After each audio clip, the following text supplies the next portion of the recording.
President Trump, as we mentioned at the top of the program, is in Davos, Switzerland for the World Economic Forum, where earlier this afternoon he announced that the framework for a future deal on Greenland has been formed. Now, in a post on Truth Social, the president wrote, quote, "This solution, if consummated, will be a great one for the United States of America and all NATO nations." End quote. Joining me now to discuss this is author and columnist Larry Taunton, who is in Davos right now. He is the host of the Ideas Have Consequences podcast. Larry, welcome back to Washington Watch. Good to see you. Happy New Year. It's good to see you, Tony. I like the beard. Oh, well, thank you. It's keeping me warm. It's probably a little cold where you are, huh? Yes, it is, at least for my southern blood. It's probably about 30 out right now. Yeah, for me, that's cold. All right, let's start with the big announcement. This comes, the president said earlier today that he won't use force to acquire Greenland. What was the response to that? You know, I think it's actually quite interesting, Tony. The president's plan is quite nuanced, and he began with a history. He was laying out the history of NATO, how the United States has sent trillions of dollars in support of NATO. He discussed the United States' role in winning World War II. He laid out how Denmark fell to the Nazis in 6 hours in World War II, and it was necessary for the United States to occupy Greenland during the war to prevent the Germans from occupying it.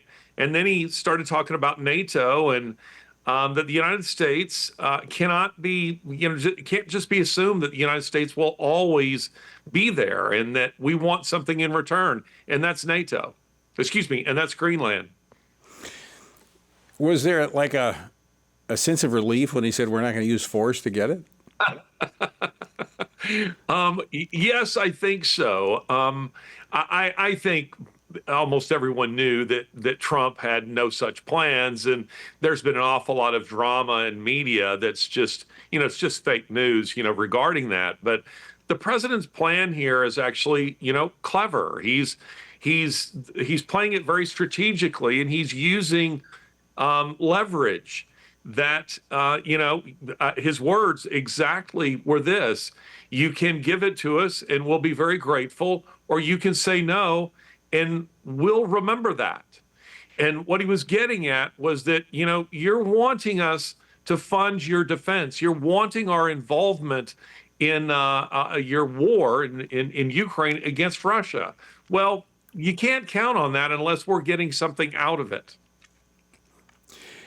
The president had been threatening tariffs if the NATO countries did not go along with it. He backed off of that today. Was that another negotiating gambit?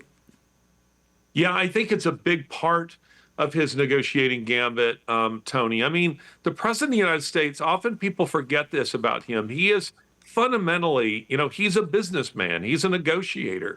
He believes in making deals.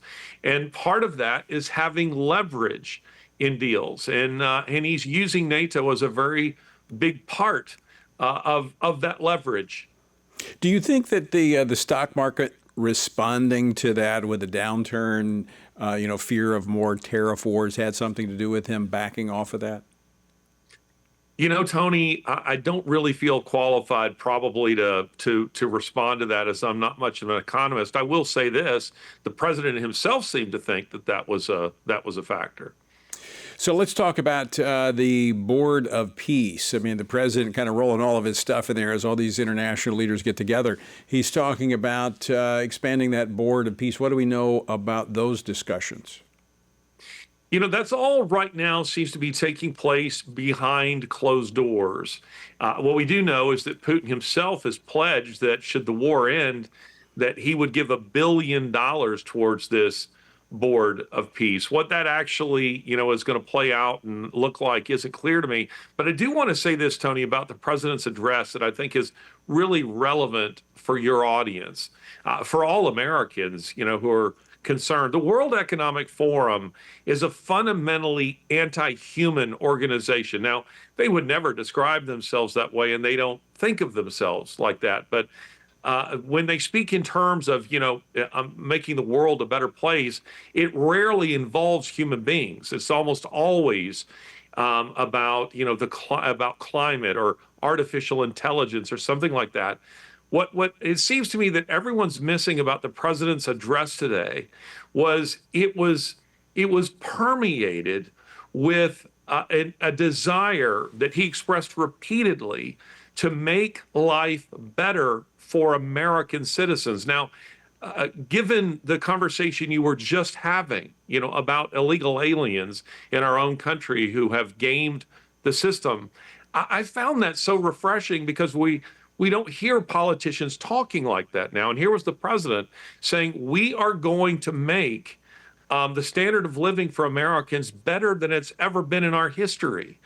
And he went into specifics about the housing market and what he plans to do to try to make housing more affordable without crushing existing homeowners. I mean, he was really getting into the nuts and bolts of that. And there's something that, to me, this is my fourth year in a row to be at the World Economic Forum.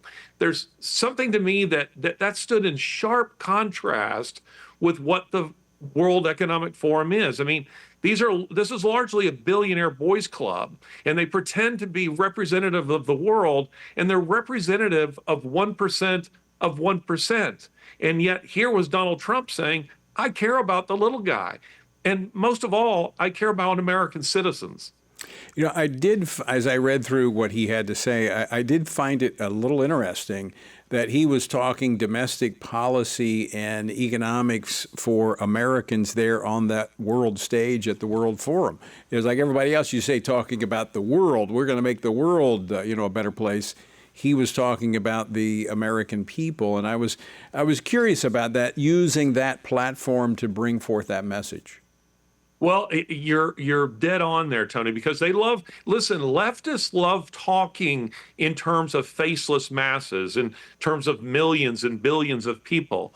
Trump was being very specific in talking about the citizens of the United States. And then he said to them, listen, Europeans, you would be wise to follow us to improve the conditions in your own country because you're destroying your countries. And he spoke of how Europe has become unrecognizable. I'm all over Europe frequently, and I can tell you that's factually true. Larry, we got to leave it there. Always great to see you, my friend. Stay warm, and we'll hope to see you again soon.